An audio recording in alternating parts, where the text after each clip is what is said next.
in-law is one of the best-kept secrets in royal history.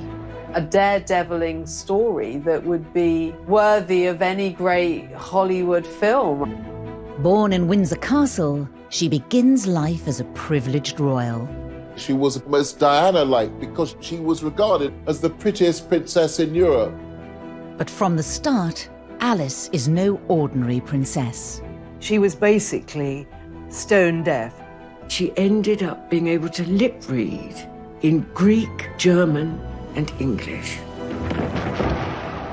She serves as a nurse on the front line. She was hands-on. I mean, she was dealing with broken limbs and amputated limbs. She goes on to face huge personal challenges and is committed to an asylum. She is hearing voices, that she's in a relationship with Jesus Christ. But she would overcome these struggles to help those in need. This film will reveal the secrets of Alice's extraordinary life, using rarely seen archive and interviews with those directly affected by her selfless actions, including the Jewish family she saved from the Nazis. If it hadn't been for her, I wouldn't be alive today. Ultimately, she devotes her life to helping others. She'd set up an order of nuns to do her humanitarian work. An amazing character who indefatigably survived through some of the toughest events of the 20th century. Alice was a woman who refused to fit the royal mold. Why has her remarkable life remained out of the public spotlight for so long? Princess Alice is very definitely the royal family's best-kept secret. And what a fascinating life she's had.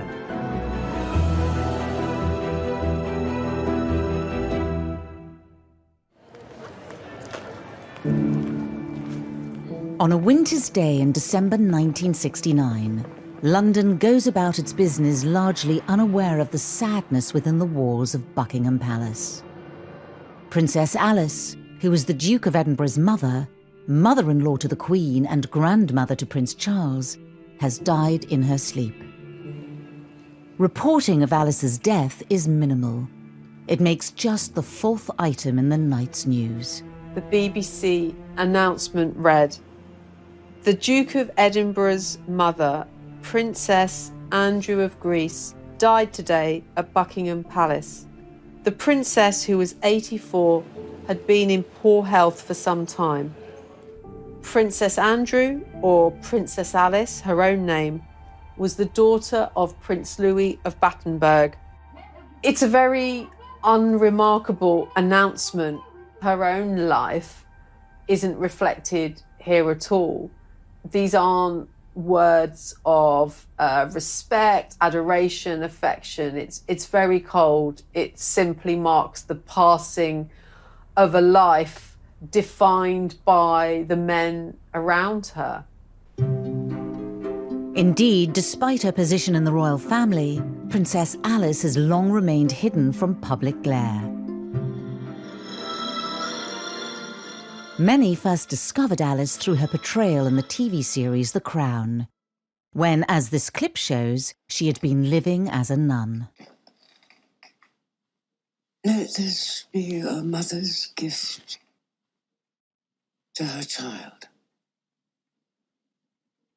Find yourself a faith. I didn't even know she existed.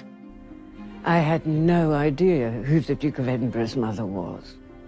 I think, like the majority of people, she's been a very well-hidden secret. It was never Alice's style to seek out the limelight. Princess Alice didn't give very much away about herself. When she died, she left but 3 dressing gowns which were given to the nurses who'd been looking after her. By that stage, she'd given everything she owned away. She owned absolutely nothing. But Alice's start in life was very grand indeed. She's the great-granddaughter of Queen Victoria, and she was actually born in the Tapestry Room at Windsor Castle in 1885. As she grows up in the castles and palaces of Britain and Europe, Alice expects to marry a suitable royal partner. In 1902, the coronation of Edward VII provides a perfect opportunity for 17-year-old Alice to find a match. Edward VII himself remarked at his coronation that Alice would be the most beautiful bride of any young prince in all of Europe. A number of different members of royal families arrived in London to attend this event. Princess Alice was one of them, and Prince Andrew of Greece was another. And here, Alice is swept off her feet by the young Greek prince Andrea. That is really where the relationship developed, and it was a love match. It was a real love match. Just over a year later, the couple are married in Germany. It's a royal alliance with serious pedigree. Alice is the daughter of a German prince and a British princess, and the great-granddaughter of Queen Victoria. 21-year-old Prince Andrea is the son of King George I of Greece, himself a distant cousin of Queen Victoria. Andrew was a tall, blonde, handsome young army officer and who enjoyed playing practical jokes all the time. His whole approach to life seemed to be very different from Alice, who was beautiful, but for the most part reserved, silent.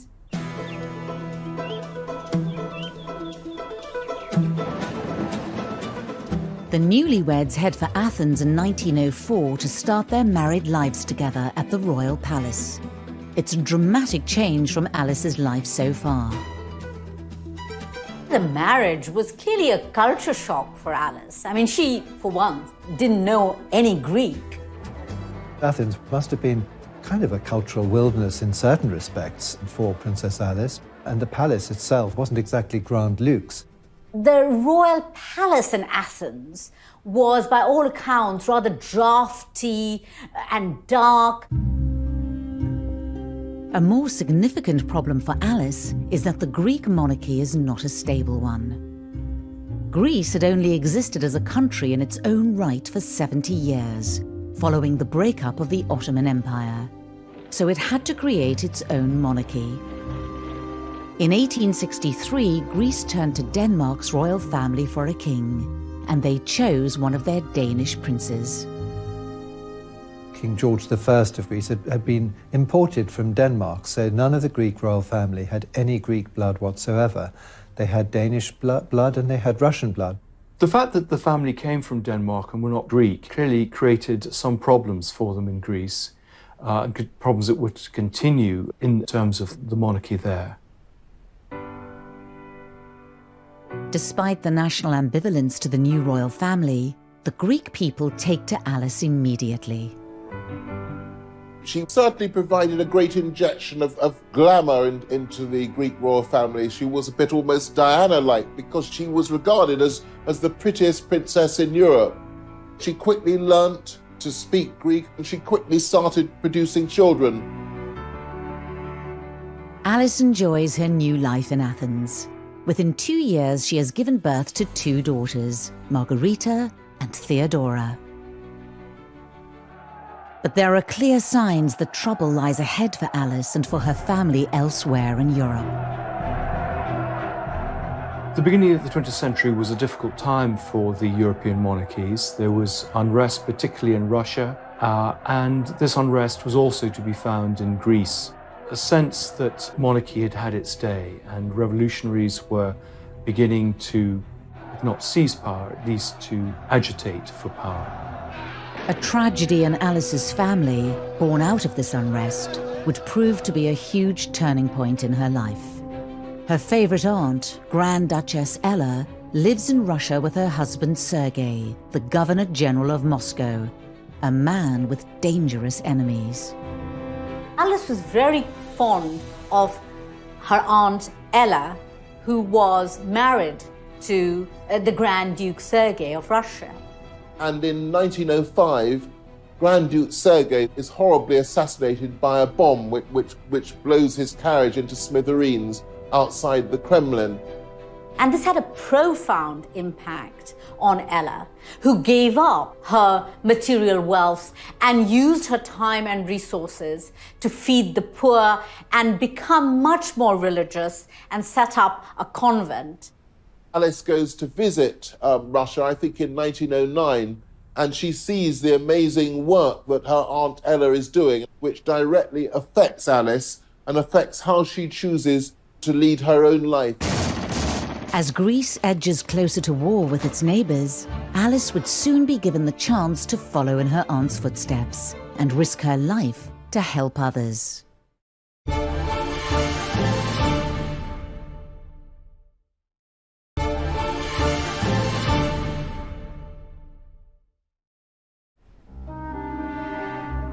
By 1912, Alice has been living as a Greek princess for 8 years.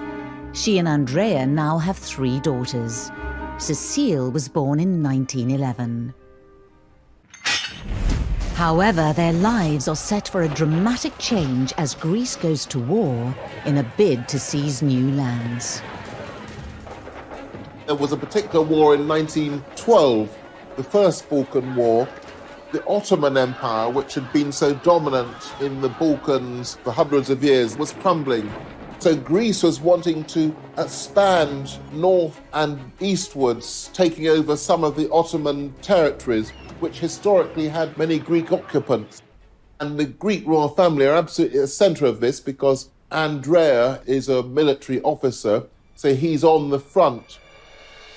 As her husband heads off to the battlefield, Alice takes the bold decision to leave her 3 children behind and follow him to the front line. Alice felt that she needed to do something for her adopted people. She goes to the front lines and works as a nurse. As the Greek forces advance, she sees that there are a huge number of victims, both civilian and military. She commandeers buildings. She organises nurses and doctors. She has an amazing role in that Greek war effort in the Balkan Wars in 1912. Alice immediately threw herself into the whole business of sort of creating field hospitals, taking part in operations. For a young woman in her 20s with no medical training, she shows great grit and innovative sense. Alice doesn't restrict herself to just setting up the hospitals. She was hands-on. I mean, she was dealing with broken limbs and amputated limbs. In a series of letters that she wrote to her mother, she describes these appalling conditions in quite grisly detail, that the corridors were running with blood and people were minus arms, minus legs. And Alice was having to deal with all this, but she wanted to deal with it because the calling from her was that she was helping, and she really was helping. Very early on, we see that she doesn't conform in the way that's expected of her. And she does the things that she feels are important and thinks of others before herself. It's a very, very different sort of world to the world she's been brought up in, and earns her enormous respect from those around her. Alice has yet again proven that she can overcome great personal challenges in her life. As a child, it was realised all was not well. She was a very bright young girl, but at first her learning was slow because she had this problem, first of all undiagnosed and then later diagnosed as deafness. Her mother believed in a kind of tough love and had a sort of let's get on with it kind of attitude, and didn't treat Alice any differently from her other children. And let her learn how to lip read and let her fight her own battles rather than mollycoddle her. Alice rose to the challenge and became a skilled lip reader. She lip read in German and English, which were her first languages, and later on in Greek and French. So Alice had this very severe disability, which she overcame, but that must have had quite an influence on her personality. 3 years after the end of the Balkan Wars, Alice finds herself in the midst of another war zone. At the outset of World War I in 1914, Greece takes a neutral position. But 2 years later, it has been drawn into the conflict. Of course, the First World War is regarded as the war to end all wars, and it's easy to forget about the terrible suffering in Athens at that time. Athens is bombed by the Allies, and typically Alice, then she has to start helping again. December 1916, there's terrible malnutrition. And so what does Alice do? She joins in setting up soup kitchens, in just trying to get food to the people of Athens in the dark heart of the First World War. As Greece finally joins the Allied forces, the tide turns against the royal family. There was the rise of a republican movement in Greece during the First World War. They targeted the monarchy as being foreigners, as being parasites on the system, as not belonging to Greece and not being Greek enough. By 1917, Alice and Andrea, now with a fourth baby daughter, are forced into exile in Switzerland with most of the Greek royal family. This is the first time that Alice gets a taste of what it is to be a Greek royal. Alice had no sense of when she would be returning to Greece and indeed what life was going to be like for her over the next few months. And, you know, they weren't luxurious months. As she adjusts to life in exile, Alice receives news of an appalling family tragedy during the Russian Revolution. The Russian royal family, including Alice's favorite Aunt Ella, was caught up in the civil war. And in July 1918, Aunt Ella, along with several other members of the Russian royal family, were driven by the Bolsheviks to the Urals. Ella and 5 male members of her family were taken by the revolutionaries to this disused mineshaft. They were thrown down, and then rocks and stones were thrown on top of them, and a grenade, which obviously killed them. But until that moment of their death, they were stoic, and they were singing psalms and saying prayers. Alice is grief-stricken, of course, but she's even more admiring of the strength of courage and will. Relief and respite finally comes to Alice in 1920, when the exiled king is restored to the throne in Greece. In this rare piece of footage of them together, Alice and Andrea are now back in the land they call home. Andrea and Alice and their 4 daughters by this time, they spent most of their time on the island of Corfu at a villa called Mon Repos. And that's where Alice and the 4 girls and their servants and their British nanny, Miss Roos, are living in 1921, when at last the beloved 5th child and longed-for son is born. The arrival of Prince Philip, Philippos Andreou as he was called, completes Alice and Andrea's family. But they would not have much time to enjoy life with their new baby. Greece is once again looking to take land from Turkey in their on-off conflict. Andrea is now a major general in the army. And when the Greeks suffer a humiliating defeat and are sent packing by the Turks, the royal family is back in the firing line. Andrea is a scapegoat for the dramatic defeat of the Greek forces. He comes back to Athens in disgrace, is arrested, is accused of high treason, is put on trial with other officers. The other officers are actually executed. There was clearly only going to be one outcome, and that was Prince Andrew being sentenced to death. And this was, you know, as dangerous as it got. A last-minute, behind-the-scenes deal involving the British government, King George V and the Greek leaders, saves Andrea's life. The British cruiser is dispatched to Athens, and this show of strength is sufficient to have Andrea's released, and The young family is then in exile once again, but at least they're alive, and Alice is thrilled to have her husband back. Prince Philip, who was, literally a babe in arms at this time, and taken for safety onto the British warship, carried in an orange crate, and that was to be his means of escape. So really, really dramatic days. They may be alive, but Alice and Andrea flee Greece with little money and few possessions. Now they are in need of a safe home for their young family once again.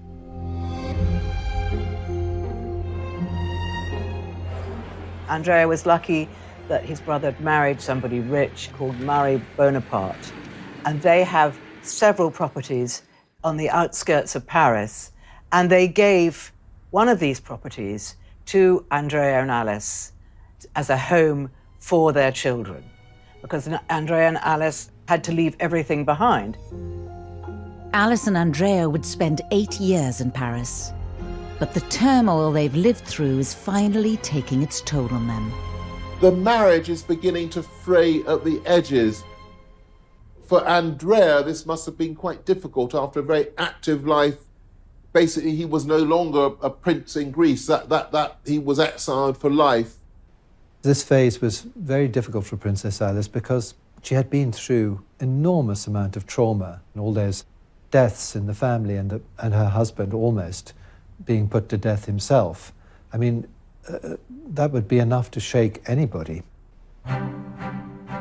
As their time in exile wears on, Alice's behaviour becomes increasingly erratic. Behaviour that would lead her family to take action that would scar her for years to come.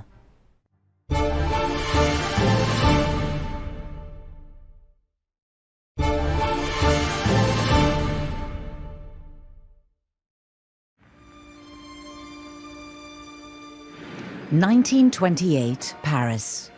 Princess Alice and her family are now safe, living in exile. But for her, a personal inner struggle is about to begin. One that will define the next 10 years of her life. It's not for nothing that completely isolated by the deafness, by the strangeness of the country, by her innate compassion for other people, that she should become deeply religious. In 1928, she converted to the Greek Orthodox Church, which having actually been a Lutheran all that time, so that showed a spiritual growth in her. A relaxed Alice can be seen in this rare footage. Just a year later, the memory of the brutal murders of her relatives in Russia and the increasing alienation in France all start to take its toll, and Alice's religious fervour increases. She decided that she was able to heal, and she had what she called healing hands. That becomes quickly overshadowed by Alice's declarations that she is hearing voices, that she's in a relationship with Jesus Christ, that she's having a physical relationship with Jesus Christ. I mean, she's beginning to be clearly suffering from religious delusions, which of course become really distressing to those around her. She is sort of in her own world. There are often moments where it's very difficult to make get any sense out of her. Her mother is particularly concerned about her, and I think the understanding or the realization is that she needs to have proper medical supervision. Alice's sister-in-law, Marie Bonaparte, is a trained psychoanalyst. She recommends Alice should see Dr. Ernst Simmel at Schloss Tegel near Berlin, the first inpatient clinic for psychoanalysis. Alice did not want to go to the Tegel clinic because she didn't see that there was anything wrong with her. But when her doctor said that Jesus had told him that she needed to go, which was certainly a fairly sneaky way of doing it, Alice obviously agreed, and she went to the clinic. After therapy sessions with Alice, Dr. Simmel diagnoses her as a paranoid schizophrenic. It was believed that her mental illness was a result of sexual frustration, that she'd fallen in love with a young Englishman and this was an unrequited relationship, and that had made her really go mad by suppressed, repressed sexual desire. And in another twist to Alice's story, Dr. Simmel takes her case to his colleague, the founder of psychoanalysis, Dr. Sigmund Freud. Now, at that point, Freud suggests what is probably the most shocking or the most bizarre, the most puzzling recommendation in the history of psychoanalysis.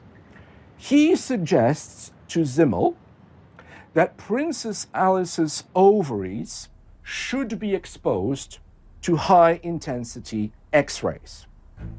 The first time I read this, I just couldn't believe what I read, because it hardly counts as a psycholytic intervention. Freud suggests the medical procedure rather than therapy, as he thought it would, in his words, rejuvenate Princess Alice. But the results are devastating. Because the exposure of the ovaries to high-intensity X-rays would effectively mean, to use a strong word, that Princess Alice would be castrated, that her menopause would be accelerated and so would be rendered sterile. Alice's ovaries are X-rayed, but it does nothing to improve her state of mind. Alice was maintaining throughout this period that there was nothing wrong with her. She didn't want to be at the clinic. Nevertheless, she was forced to undertake some of this treatment against her will. She stayed there from February to April, when she discharged herself. Alice's suffering doesn't stop there. Her mother, Victoria, perhaps embarrassed by Alice's behavior, conspires with the family doctor to send her to another clinic. So Alice's mother took Prince Philip out to lunch, on a picnic, and by the time he came back, men in white coats had come and taken Princess Alice away. And in the end, which was really, really sad, they forcibly had to inject her and sedate her to get her to the clinic. What was done then was effectively in breach of every convention of civil rights. She was admitted by force on the instructions of her mother and against her will to a psychiatric institution. Alice is sent to the Bellevue Sanatorium in Switzerland. Princess Victoria was generally concerned about her daughter, that she should have proper medical attention. But I think a large part of it was the need to keep her out of the way, that she was a potential embarrassment. Alice had delusions that Christ had given her a special religious mission. She had put these thoughts to paper in an attempt to share them publicly. Sending them off to newspapers and things, and I think she was once intercepted when she was trying to post something to some publication or another. I mean, they didn't want her taking her strange, as they would have seen it, strange views into a public arena. They were nervous about that because that would have been shameful or dangerous. Alice's battle with mental illness is compounded by the fact that she's being held against her will. Over 2 years, she misses the landmark moments in her children's lives. She didn't attend the weddings of any of her 4 daughters. And that must have been a matter of great regret and unhappiness for her. Whilst her daughters are married and making their own way in life, Philip, her son, is still just a 10-year-old boy missing his mother. He's always said, well, it just happened. There wasn't really much that I could do about it. I just got on with it. But that must have left a real mark with him because he'd been much beloved by both parents in the first 9 years of his life. Alice's husband, Prince Andrea, sees their marriage as effectively over. Broken and feeling betrayed, Alice tries to escape in July 1932. So during lunch, her nurse has gone out of the room and she makes a bid for freedom, and she jumps out of the window into the flower bed and heads off to the nearest railway station, which isn't far away. When she got as far as the train station, I think she even got as far as into the carriage, where they kind of found out that she was there. She's arrested and brought back, much to her disgust, and therefore her escape attempt hasn't worked. Alice's desperate act convinces her mother she should be transferred to an open sanatorium in Murano, Italy. She had been at this point a prisoner in Bellevue, you know, at her, basically, and her jailer was basically her mother. It was her mother that she had to convince that she was well enough to be released. And of course, we have to remember, this isn't a teenage Alice. This is a woman in her middle age. No longer institutionalized, in autumn 1932, Alice faces the biggest challenge of her life. At the age of 47, could she recover from her ordeal and regain her sanity? She begins by choosing to distance herself from family life and from royalty. She drifted around Europe for several years. So up until 1937, she was living, you know, with one family after another, and particularly sort of settling near Cologne, discussing religious topics, very, very involved with all the things that were interesting her, but not involved with her family. This sort of extended gap year of her trying to perhaps find herself, but certainly not living the life of a princess. In many ways, sort of living off-grid. I mean, we don't know very much about her, which is sort of quite remarkable, of course, that she kind of disappears. Alice probably thought that with her independence of mind, with her freedom of expression, it wouldn't be easy to go back to her own family, including her mother, who would always be looking over her shoulder, because that would always contain the risk that before long she'd be sent back to a psychiatric institution. Alice's decision to live a solitary life means her youngest child, Philip, is still being raised by relatives. I think it's important not to pity Alice during these years, but neither, I believe, should she be reviled as this heartless mother and callous wife who forgot all about her family and spent her time roaming aimlessly in Germany. What about her husband? After 5 years wandering across Europe, passing from friend to friend, Alice starts to feel like she can finally reach out to her loved ones. The connection with her family begins to be a bit closer as she, in a sense, recovers her health. She begins to communicate with her family a bit more, write letters to Philip. He's encouraged to write back to her. And so the family begins to come back together. But of course, there's to be a terrific tragedy in 1937. Alice's daughter Cecile, pregnant with her 4th child, is involved in a tragic accident. Her beloved daughter Cecile, who's married Don, a Prince of Hesse, and they're travelling by plane, rather an untried technology, it turns out, in 1937. The plane hit a chimney in Ostend in thick fog, and so Cecile, her husband, her 2 boys, his mother and various other people were killed, and also died in the crash the little baby that was actually born in the trauma of the accident. And this was a horrendous event in the family. Cecile and her husband were members of the Nazi Party, and the funeral is held in Germany. This is the first time Alice has seen her family all together in 7 years. Cecile's death could have broken Alice forever. But instead of being plunged into a dreadful, dreadful gloom, because of her strength of will, I think she probably thought nothing worse than this can ever happen to me, so I'm going to get on with my life. And she actually recovered her equilibrium and came out of her phase of religious fervour and started to lead what would be considered a much more normal life. Out of the latest tragedy, Princess Alice emerges with a renewed sense of purpose. But her return home to Greece throws up another test. one that takes her into a clandestine battle against the Nazi forces.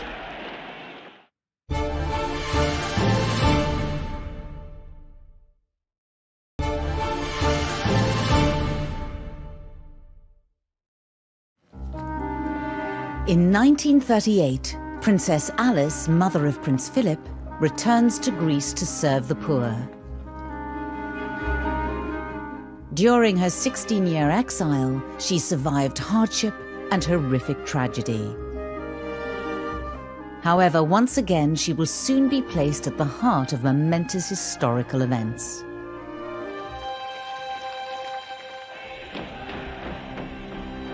The onset of World War II requires her to draw on her reserves of courage and bravery. When German tanks roll into Athens in April 1941, the Greek royal family flee to safety. Despite the dangers, Alice decides to remain, to continue her work. I don't think that Princess Alice ever really wanted to leave Greece. I mean, that was where she belonged. She was a Greek princess by this stage, and she felt that's where she could be most useful. The Nazi invasion has devastated Athens, and thousands are left destitute and starving. Alice helps by volunteering for the Red Cross. I think one of the extraordinary things is, given the scarcity of food, that she's able to create one of the largest soup kitchens in the world at the time. And it says something about her determination, her contacts, and her ability to get things done, that it's such a success. And she feeds thousands, particularly children, young children, who are either orphans from the war or refugees, those who are helpless. This is Alice at her humanitarian best. As war continues to rage in the Greek capital, Alice is undeterred from carrying out her work. She's completely fearless. While bullets are flying, she's on the streets of Athens taking supplies to people in need. And she's heard that you don't hear the bullet that kills you. And she says, I won't hear it anyway because I'm deaf. However, Alice is about to take an even bigger gamble with her own safety. Athens is home to around 8,000 Jews.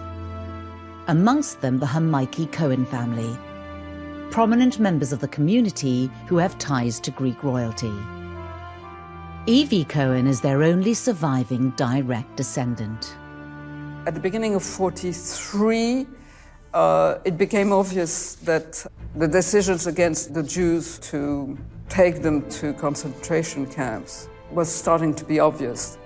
My family had to go in hiding. Evie's father, Alfred, decides the family's best hope of refuge lies with Princess Alice. Now he must find a way to contact her. By an extraordinary coincidence, a chance encounter with her lady-in-waiting results in a message getting to Alice.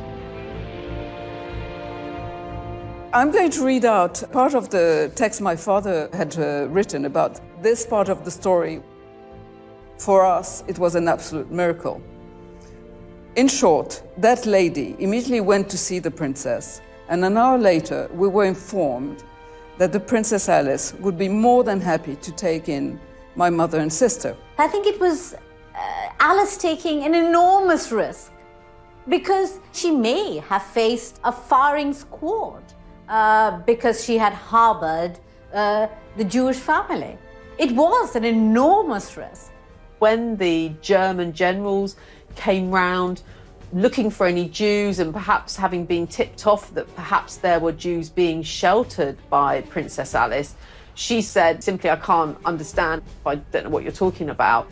And they just thought she was a silly old woman and left her in peace, which is just as well, because if she'd been caught, she would have been in serious trouble. People were being executed for looking after Jewish families, but Alice had no fear. Her faith was her shield. Incredibly, the Hamaiki Cohen family are never discovered by the Nazis. Alice keeps her own bravery a secret.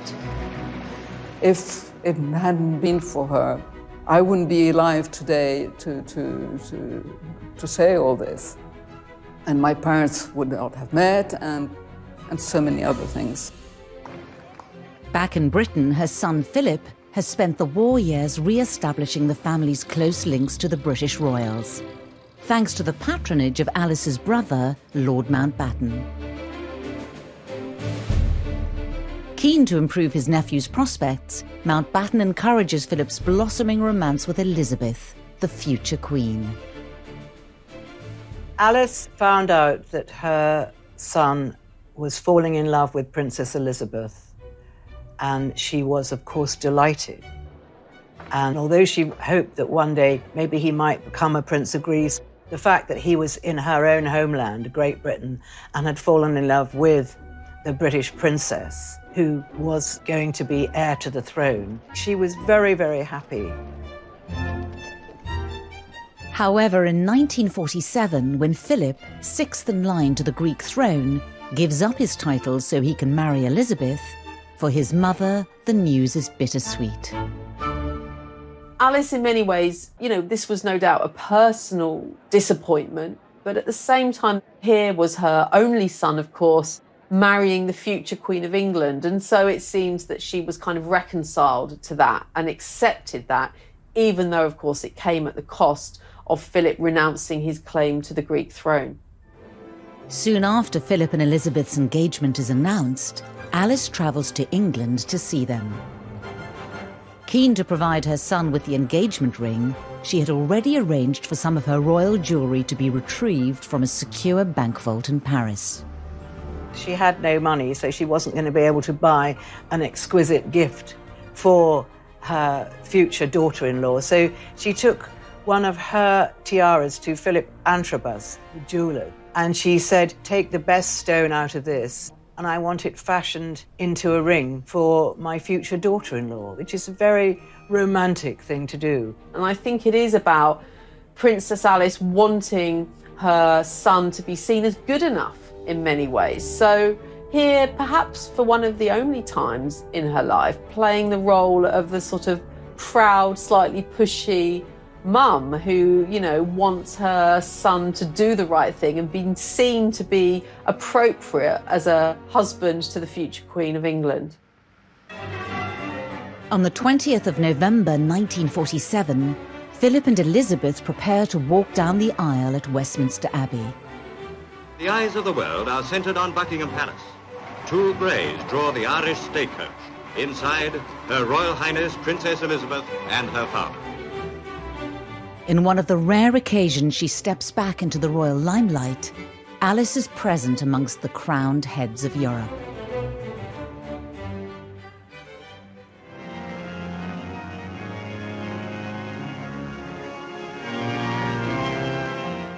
And now they are man and wife. It was, for the British people, a wonderful celebration after the horrors of the war. It was a joyous occasion, and Alice was very, very moved to see her son so happy.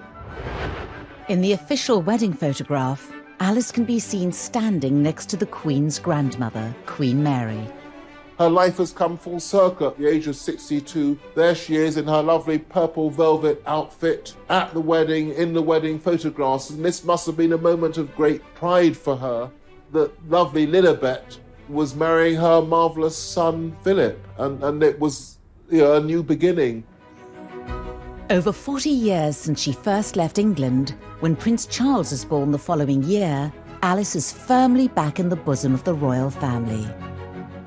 Philip and Elizabeth have their first child, Prince Charles, and Alice is absolutely delighted. She's thrilled. She's very much included as part of the family.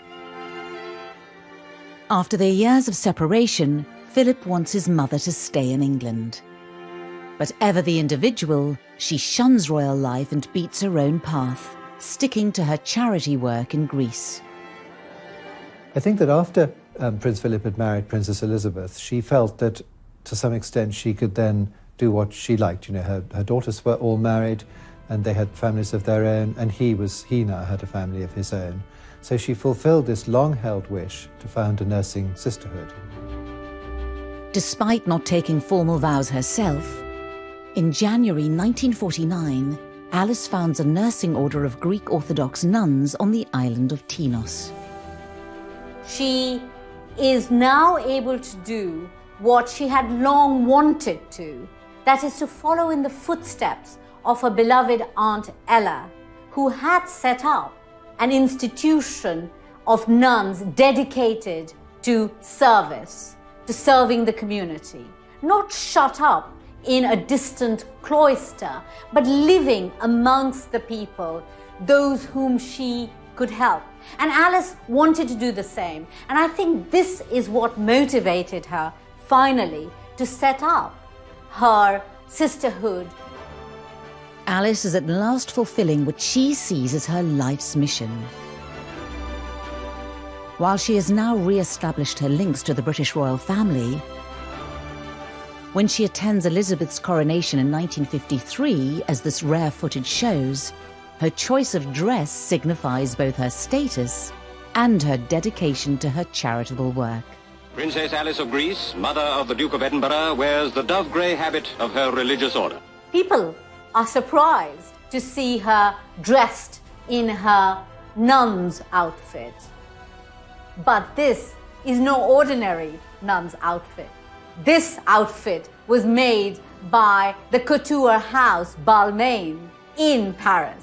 So she is a nun, but she's a very stylish nun. There she was, walking through Westminster Abbey behind the royal party, alone in her grey nun's habit.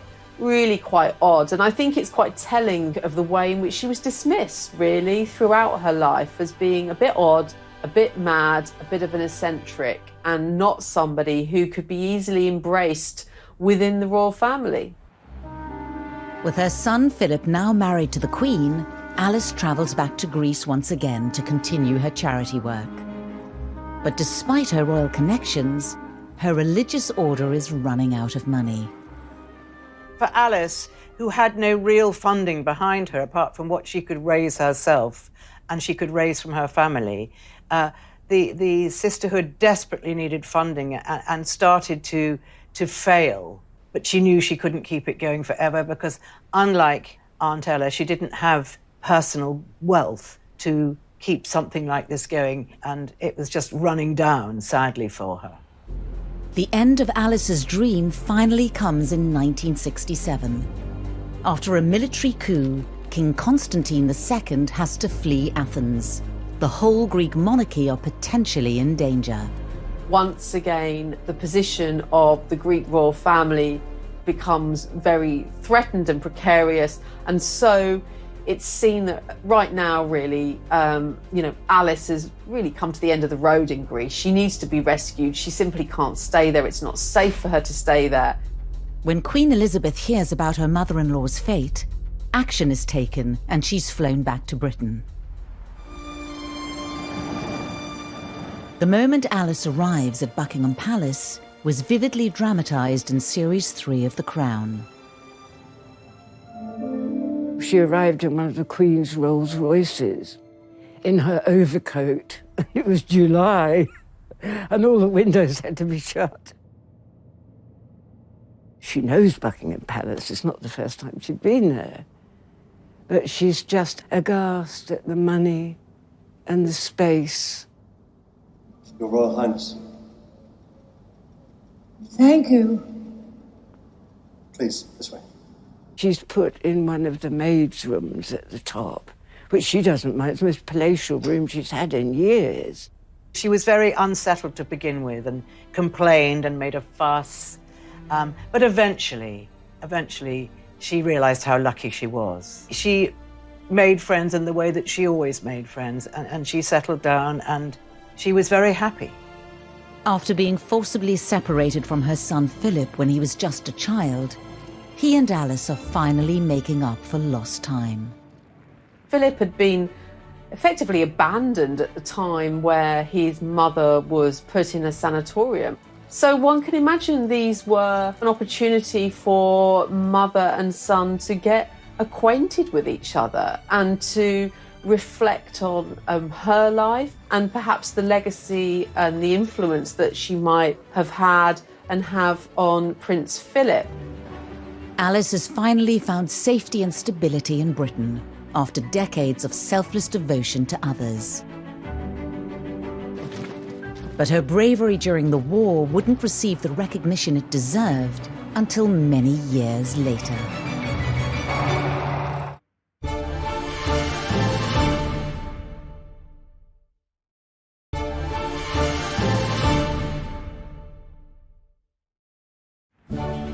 It's 1967, and Alice is back in Britain, living with the royal family in Buckingham Palace. But she's set on doing things her own way. We know that she liked to smoke, that she smoked Woodbines, and so courtiers would know that she was coming before they saw her by the smell and the smoke of her cigarettes. And of course, she would also move around in her nun's habit. So a very odd spectacle by all accounts. Princess Alice couldn't have been more different than the Queen Mother, who was the other grandmum, and who was, you know, wonderful self-publicist, going out and doing all her royal duties. Alice was the very opposite to that. You know, there she was smoking in her nun's outfit. But the children liked her. Prince Charles really liked his grandmother. She used to tell him tales about Queen Victoria, which he loved to hear. After 2 years of getting closer to her son and his family, Alice starts to become infirm. On the 5th of December 1969, aged 84, she dies peacefully in her sleep.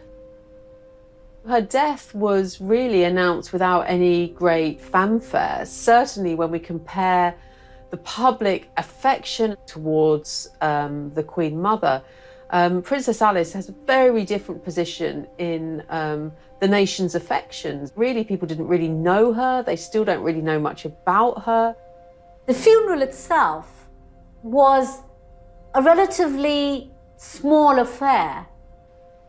I suppose in keeping with Alice's own life, which had always emphasized service rather than status.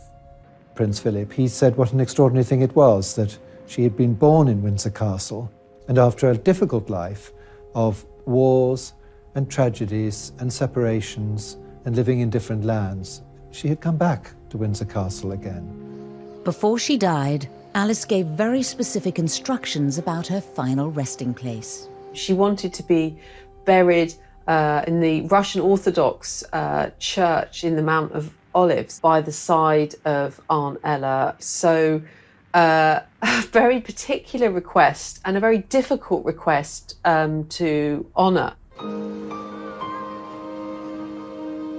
It isn't until 1988 that Alice's family are able to fulfill her dying wish to transfer her remains to Jerusalem.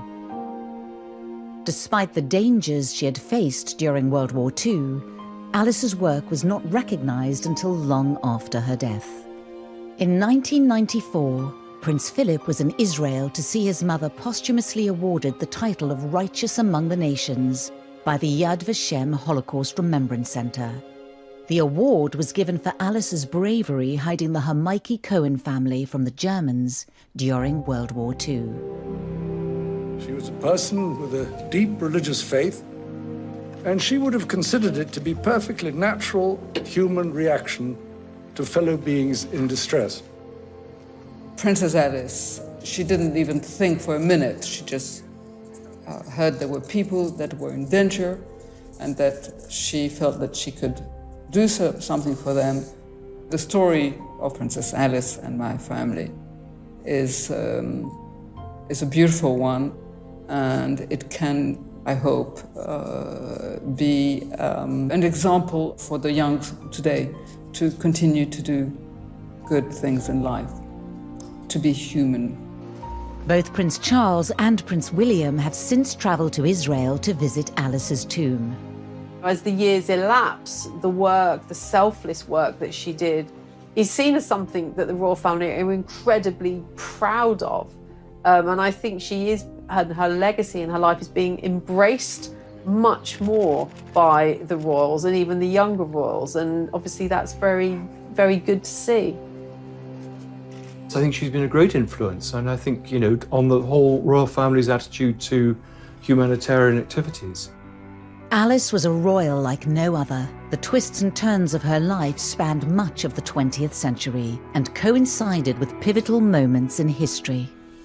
Alice's life was on the outside looking in, and that was why she was able to help people so much. That was one of the joys of playing her, because she didn't give a damn what people thought about her.